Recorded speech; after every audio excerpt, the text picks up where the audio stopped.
All right, first and foremost, we give all praise, honor, glory to Yahweh, Ba'ashem, Yahweh Shai, Ba'ashem, Rakakwadash. Double honors to the elders and apostles of Great Millstone who rule well and was worthy to be counted for double honors.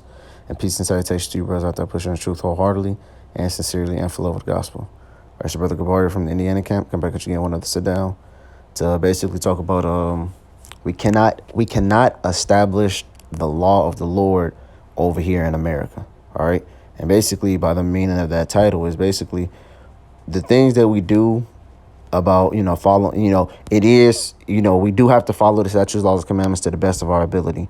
But at the same time, we don't look at this place as we're trying to be perfect or we're trying to establish the laws or we're trying to, now you do have brothers that do certain things to, try to live as righteously as possible. For example, you might have some brothers that can take off on the Sabbath, and keep the Sabbath as in its entirely. You might have some brothers that can how can I say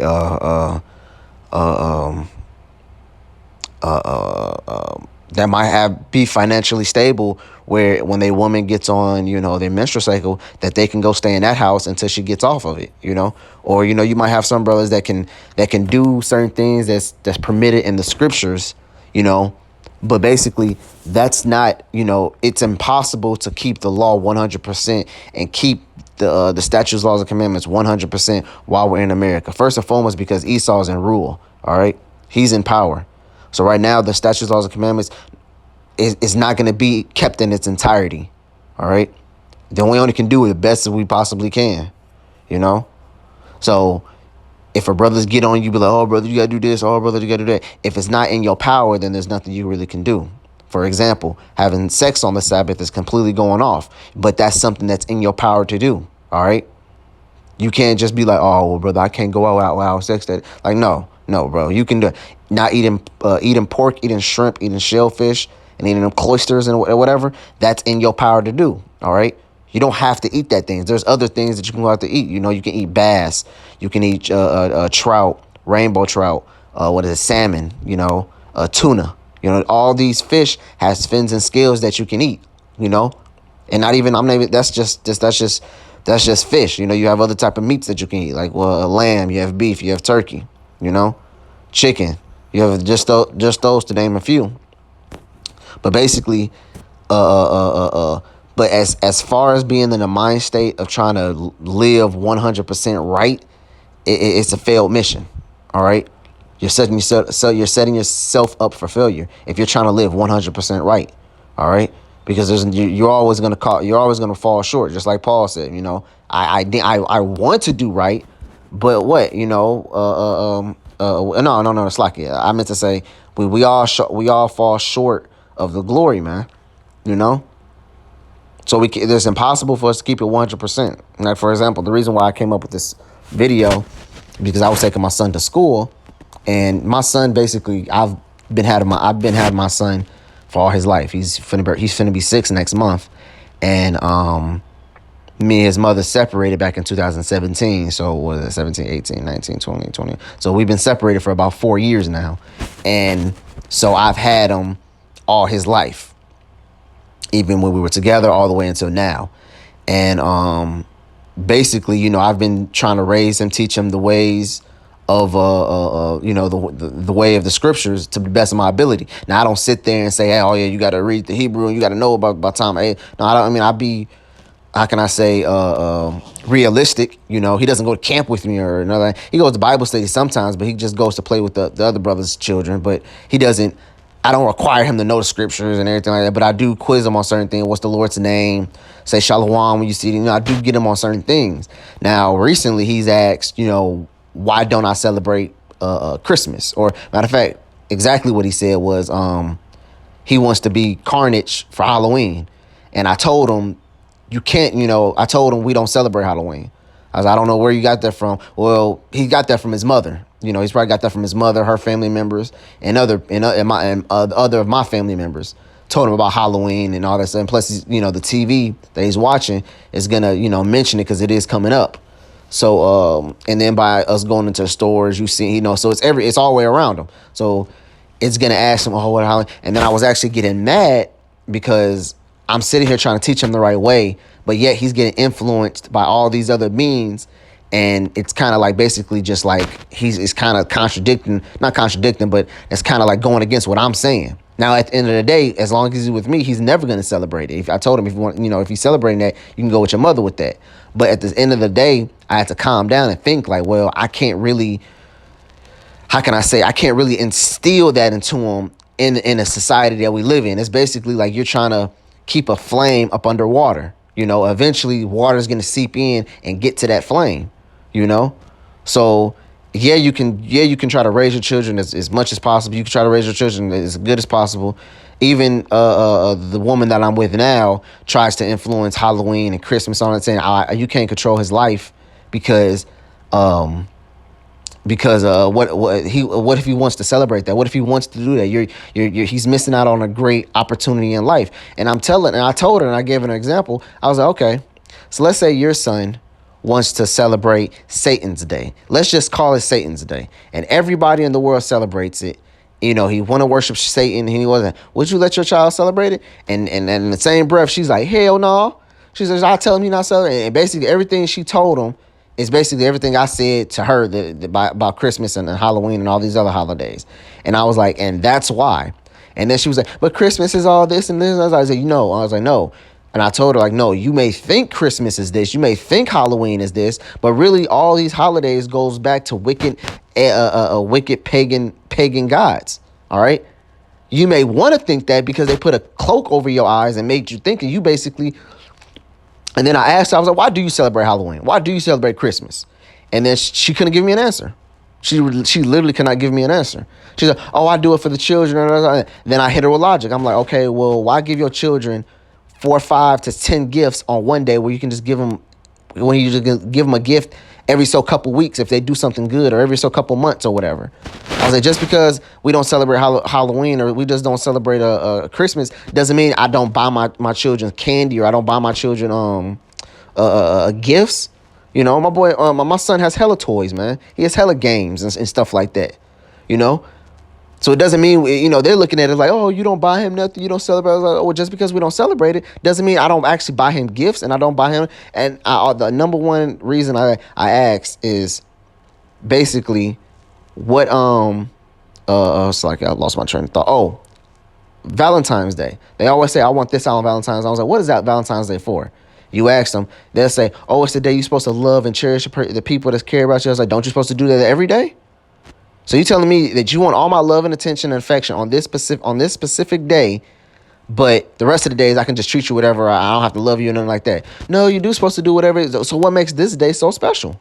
If you're supposed to love a person that you're with or whatever every single day of your life, then what makes this day so special? So it's basically what I'm trying to get into. What I'm trying to nail into nail into the hammer is basically, it's gonna be inevitable. It's basically impossible to be 100% righteous or even try to live a 100% righteous life. All right, over here. That's why we do the best we possibly can. All right.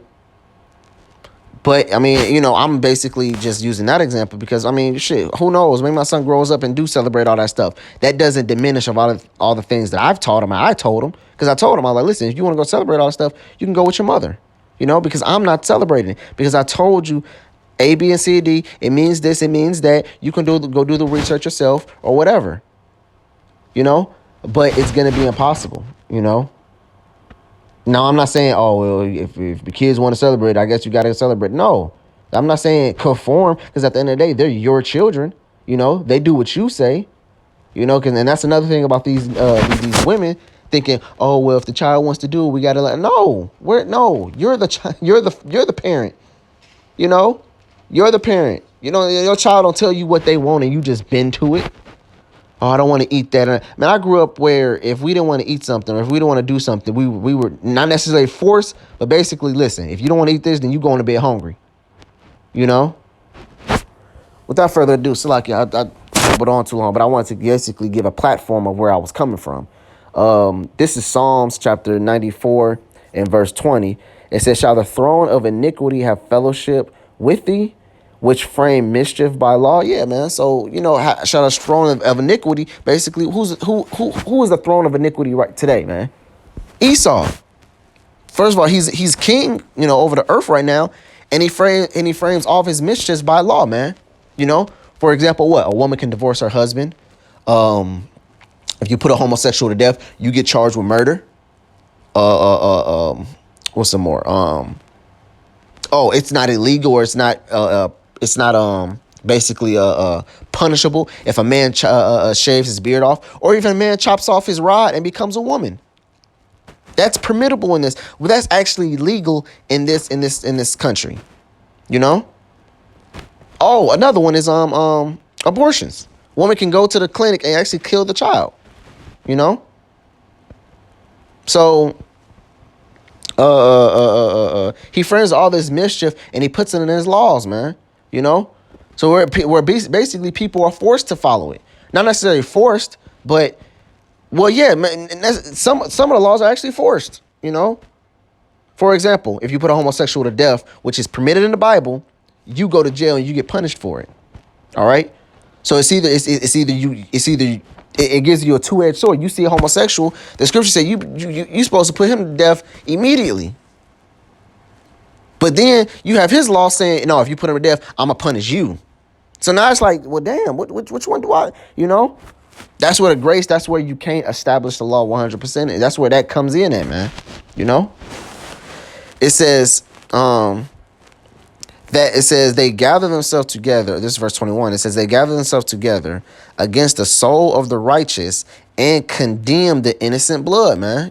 That's exactly what it do. All these laws that's in this place, which I've actually tried to Google and see how many laws is in America. They say it's uncountable. They don't know how many laws is in America, man. You probably have you probably have over 1,000, probably over 10,000 laws. Because I think it's 4 types of laws. You have your federal law, your regional law, your state law, and it's another one I can't remember. I mean, those ones I just took off the top of my head because I think I read it a while ago, and I know federal law and state law are two different ones. No, federal law and state law are one of the laws, and it's two different. I want to say regional law because certain regions in the states have certain laws. I'm not 100% sure about that one, and I don't know what the last one is. But I know federal law and state law are two of the law. How can I say? It's two of the four laws. Because you have some laws that differs by state to state. Like gay marriage. Before it became worldwide, it was certain states that wasn't, that had basically passed that law. But a federal law is basically something that's, federal or countrywide. But anyways, let me read this over. It says they gather themselves together against the soul of the righteous and condemn the innocent blood, man. Yeah, because majority, like I was saying, the majority of these laws are basically set against Jake, man. All right. It's basically set against Jake. That's why when Jake see the police, and every time Jake see the police, they get tensed up and they get scared, or they straight to go get a lawyer, man, because Jake really don't know the law, That's why you have Esau more bold and more stern when police come, They actually tell police, no, get out of here. Give me your badge number. What's this? I'll sue here. I don't know. And they actually know the law. I know my rights. I know that. Now you have some Jakes out there that actually know the law and everything like that. But as a nation, we don't know the law like that. And all these laws, and they pass laws what? Through the festivity days, man. They're passing laws so Jake won't be up on it. Where if Jake do something, he'd be like, damn, what? That's a law. That's against the law. Like, yes, that's against the law. You can either get fined or you get put in jail. Oh, one law I can think of, right? Child support. Child support, where if a man doesn't basically pay the mother a certain amount of money, he gets thrown in jail. When the scripture says if the woman and the man separate, the man's supposed to get the children, and the woman goes alone. Verse 22, it says, "But the Lord is my defense, and my God is the rock of my refuge," man. And that's exactly what we're doing, man. The Lord is our defense, man. Even though we're in a wicked society, we're in a wicked country right now. But what? The Lord is our defense, man. He's going to come and save us out of the predicament that we're in, man. All right?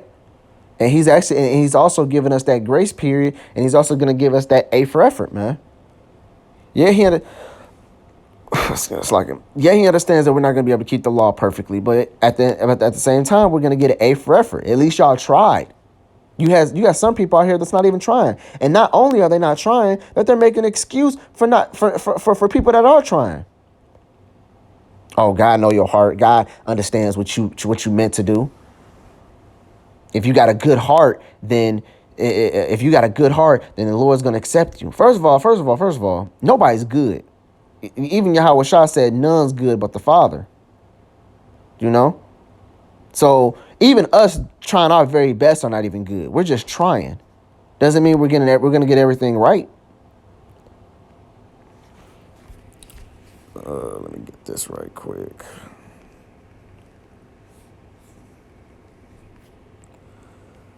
I think it's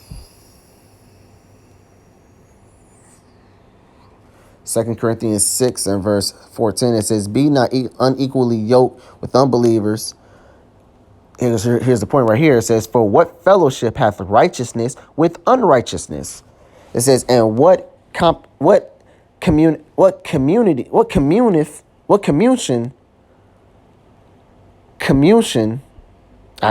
can't say that word. You see the word. It says, hath light with darkness. Basically, yeah, it's saying what fellowship have righteousness. It's basically mean they can't mix. It's like oil and water, man. It's oil and water. They can't mix. It's not going to mix. So right. So if you're over here talking about you need to establish the law of the Lord in this land, or you want to coexist with Esau, or if you want to go and set up a government where you're ruled by them, it's not going to work because Esau runs this world. Esau runs this world. That's why we need Yahweh. That's why we need Yahweh Shai. That's the reason why right there. So he can come and put down Esau because he's the only one that can do this. He's the only one that can come and dethrone iniquity and establish righteousness, man. Which is going to happen because it says in the book of 2nd Ezra, it says what? How does it say? I don't want to butcher it. It says, I got to get it now because I don't remember what it say.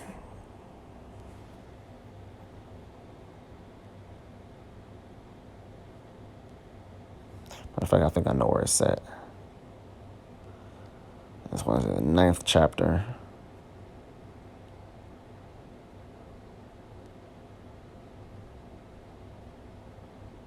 It's like, bear with me. I got to find it. I don't know the exact verse, but I believe it's in the 9th chapter.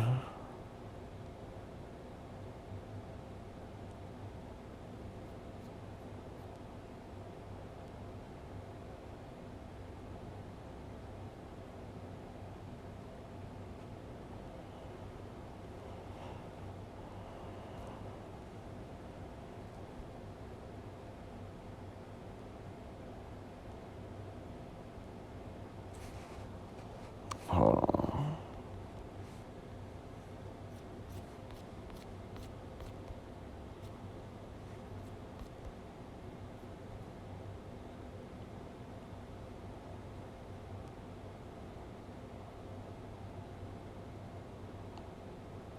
Sixth chapter, Slakia. 2nd Ezra chapter 6 and verse 27.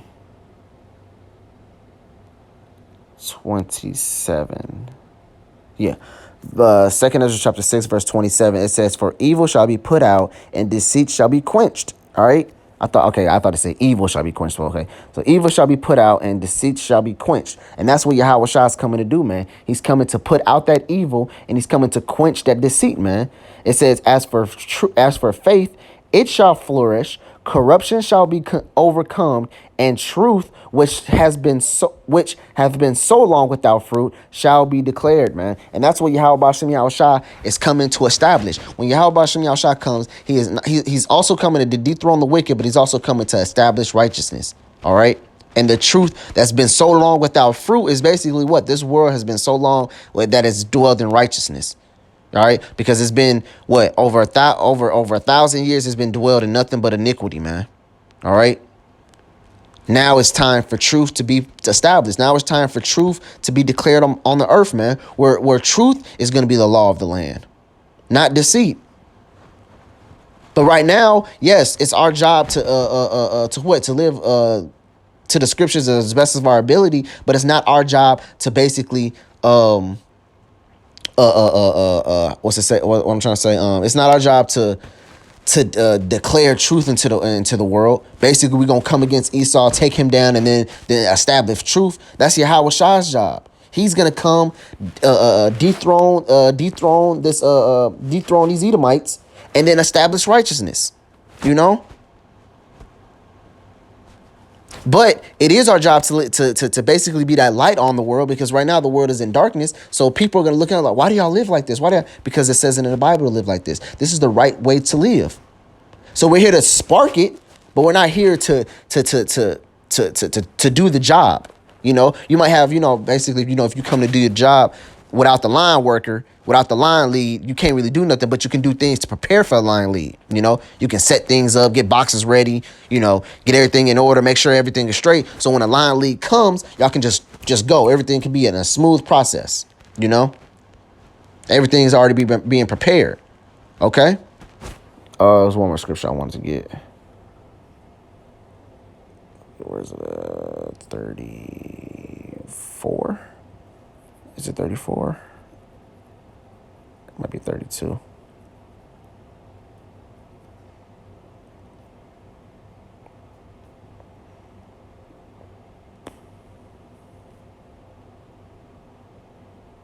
I put the scripture out so many times, I'm surprised I don't know. That's probably 36. I believe it's 34 for sure. So if you don't bear with me. Here it is right here. It was 34.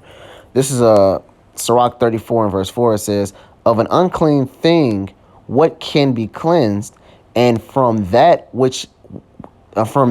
thing which is false, what truth can come? All right. So basically, that's just proving more that unclean thing and a clean thing cannot mix. And if you have a person who knows only nothing but lies, then guess what? You can't trust anything that person says. Here you go. You got the so-called white man, Esau Edom himself, shows you nothing but deceit, nothing but